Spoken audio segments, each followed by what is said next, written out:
सांगत होते की रिक्त पद आहे किंवा आम्हाला अधिकार नाही आहे किंवा कायद्यात इतका मजबूत नाही आहे, तर निश्चितच त्यांनी हे दाखवून दिलं की कायदा मजबूत असो नसो, अधिकारी कर्मचारी असो नसो, पण याच्यात आपण ताकदीने कारवाई करू शकतो. माझी तर या माध्यमातून माननीय मुख्यमंत्री साहेबांना विनंती आहे की त्यांनी तुकाराम मुंडेंना या विभागात 5 वर्ष ठेवले पाहिजे. विदर्भाचे सुपुत्र महाराष्ट्राचे मुख्यमंत्री आहे आणि म्हणून मोठ्या प्रमाणात मागच्या 10 वर्षापासून विदर्भाचा जो अनुशेष होता तो दूर करण्याचं काम त्यांनी केलेलं आहे. माझ्यासोबत भाजप आमदार परिणय फुके आहेत, विदर्भातील आहेत, खास करून पूर्व विदर्भातून ते येतात.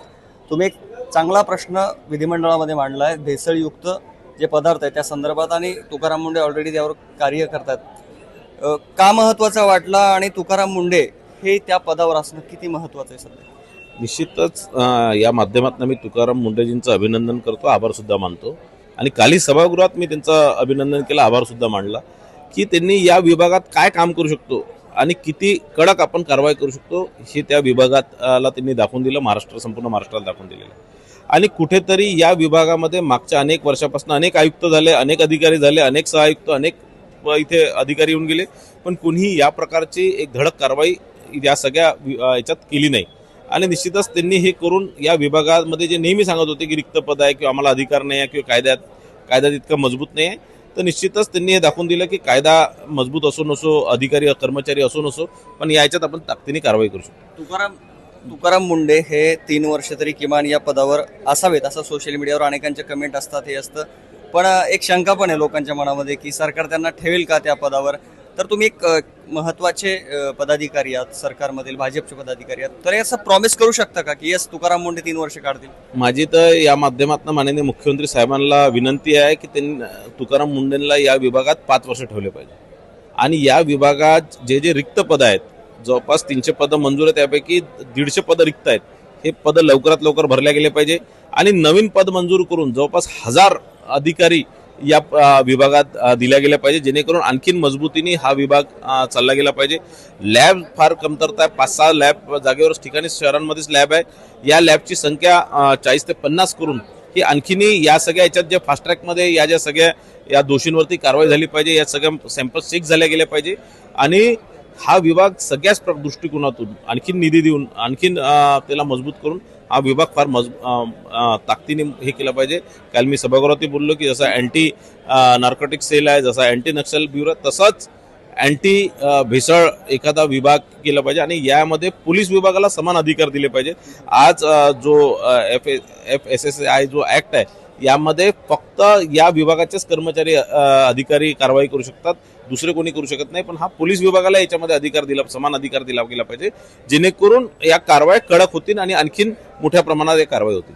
मुंडेंच्या कारवाईबद्दल गावगाड्यात पारावर असेल, चावडीवर असेल, चर्चा चालू आहे, त्यांच्या कामाची चर्चा होते. तर एकूणच आमदार असतील, मंत्री असतील आणि मुख्यमंत्र्यापर्यंत हे त्यांच्या कारवाईबद्दल काय विचार करतायत, सगळे काय बोलतात एकमेकांना? नाही, सगळेच निश्चितच त्यांच्या कारवायांबद्दल त्यांचं तारीफच करतात आहे, त्यांच्याबद्दल चांगलंच बोलतात आहे आणि त्यांनी जे केलं ते चांगलंच केलं आहे, त्याला कोणीही दुमत नाही आहे. सगळेच मुख्यमंत्री साहेबांनीच त्यांना तिथे पोस्ट केलं. विक्रम पाचपुते जी आहेत आमदार, त्यांनी मागच्या वेळेस अनेक अधिवेशनात हा दूध भेसळ आणि दूधजन्य पदार्थांच्या भेसळाच्या संदर्भात केलं. त्यांनीच माननीय मुख्यमंत्री साहेबांना विनंती केली होती की तुकाराम मुंडेजींना तिथे आपण पोस्ट करा. आणि आता सगळेच आमदार म्हणतात की यांना 5 वर्ष तिथे राहू द्या म्हणून, काही चिंता नाही. परिणीजी, जे हिवाळी अधिवेशन होतं ते खास करून विदर्भाच्या प्रश्नासाठी तिथं आयोजित केलं जातं, मात्र गेल्या काही दिवसांपासून पाहतो तर विदर्भाचे प्रश्न फार मागे पडताना दिसत आहेत आणि इतरच प्रश्नावर अधिवेशन चालतं. याबद्दल अनेक ज्येष्ठ पत्रकार असतील किंवा इतर मंडळींनी वारंवार त्या संदर्भात बोललेले आहेत. तर तुम्हाला काय वाटतं, विदर्भाचे कुठले प्रश्न सध्या प्रलंबित आहेत ते प्राधान्याने घेतले पाहिजेत? कारण देवेंद्र फडणवीस सुद्धा नागपूरचे आहेत, विदर्भाचे आहेत. कारण की आता विदर्भाचे सुपुत्र महाराष्ट्राचे मुख्यमंत्री आहे आणि म्हणून मोठ्या प्रमाणात मागच्या 10 वर्षापासून विदर्भाचा जो अनुशेष होता तो दूर करण्याचं काम त्यांनी केलेलं आहे. नोकऱ्यांमध्ये असणार, सिंचनामध्ये असणार, इतर सगळ्या गोष्टींमध्ये असणार, इन्फ्रास्ट्रक्चर डेव्हलपमेंटमध्ये असणार आणि मोठ्या प्रमाणात उद्योगधंद्यांमध्ये असणार. आणि मोठ्या प्रमाणात आज इन्व्हेस्टमेंट माननीय फडणवीस साहेबांच्या माध्यमातून विदर्भात येत आहे. आज 30 लाख कोटीचं गुंतवणूक एकट्या गडचिरोलीमध्ये आलेलं आहे.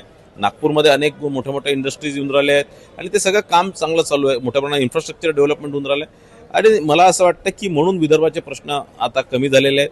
पण तरी आम्ही जे सगळे विदर्भाचे आमदार आहे हा विषय नेहमी मांडत असतो. विदर्भातले जर आपण प्रामुख्याने प्रश्न घेतले तर हे नळगंगा वेनगंगा नळ योजना जी आहे ती लवकरात लवकर कार्यान्वित झाली पाहिजे. नागपूरपासून गडचिरोली आणि गोंदियापर्यंत असलेला समृद्धी महामार्ग जो मंजूर झालेला आहे पण तोही लवकरात लवकर काम त्याचं सुरू झालं गेलं पाहिजे. आमच्या इथं जो धानाला बोनसचा जो विषय आहे तो लवकरात लवकर झाला गेला पाहिजे. धान खरेदीमध्ये मोठ्या प्रमाणात जो भ्रष्टाचार होतो किंवा धान खरेदीमध्ये ज्या दिरंगाई होतात पेमेंट याच्यात बाकी सगळ्या याच्यात त्या डिपार्टमेंटने सिस्टमॅटिक ते झालं पाहिजे. अशा अनेक विषय आम्ही घेत असतो. वेनगंगेचा प्रदूषणाचा विषय असणार, अंबाझरी तलावाच्या प्रदूषणाचा विषय असणार, अनेक नदी नाल्यांच्या प्रदूषणाचा विषय तो आम्ही नेहमी घेत असतो आणि बाकी आमदार त्या संदर्भातलं घेत असतात. म्हणजे आता विदर्भ वेगळ्या राज्याचा मुद्दा मागे पडलाय असं वाटतं तुम्हाला? वेगळ्या विदर्भाचा विषय आता काही राहिलेला नाहीये, कारण विदर्भ मागासलेला होता आम्ही मान्य करतो. पण 2014 नंतर फडणवीस साहेब ज्यावेळेसपासून महाराष्ट्राचे मुख्यमंत्री झाले त्यावेळेसपासून आज विदर्भ कुठेतरी मुंबईची बराबरी करायला निघालेला आहे. काही वर्षात जर आणखी 10 वर्षात फडणवीस साहेब महाराष्ट्राचे मुख्यमंत्री आले तर मुंबईच्या पुढे विदर्भ जाणार हे मी आपल्याला 100%. देवेंद्रजींना आता डोक्यातून काढून टाकलं का वेगळा विदर्भ करायचा? देवेंद्रजींचं मला माहित नाही, पण विदर्भांच्या आमदारांचं तर हेच आहे की वेगळा विदर्भ कशाला असला पाहिजे. विदर्भ महाराष्ट्राचा सगळ्यात एक प्रमुख भाग असला पाहिजे किंवा विदर्भ महाराष्ट्रातला सगळ्यात अग्रसर एक नंबरचा भाग असला पाहिजे. नागपूर असणार, अमरावती असणार, हे नागपूर शहर हे मुंबईपेक्षा पुढे गेलं पाहिजे ही विदर्भातल्या सगळ्या आमदारांची आणि नागरिकांची ही मागणी आहे. आता देवेंद्रजी मुख्यमंत्री आहेत पण चर्चा अशी सुरू आहे की आता पंतप्रधान पदासाठी पण त्यांचं नाव चर्चिलं जात आहे. उद्धव ठाकरेंनी सांगितलंय की देवेंद्र फडणवीस जर पंतप्रधान होत असतील तर आम्ही का पाठिंबा देऊ नये. पॉझिटिव्ह त्यांनी विचार केला याच्याबद्दल. उद्धव ठाकरेजींकडे आजकडे इनमीन 3 खासदार आहेत आणि त्याच्यावर ते कुठं कोणाला प्रधानमंत्री बनवू शकतात. नुसतं तोंडाच्या वाफारे ते सोडून राहिले. आणि देवेंद्रजींनी सांगितलंय बाप जिवंत असला तर पोरांनी तिची जागा घेण्याची कल्पना करू नये किंवा विचार करू नये.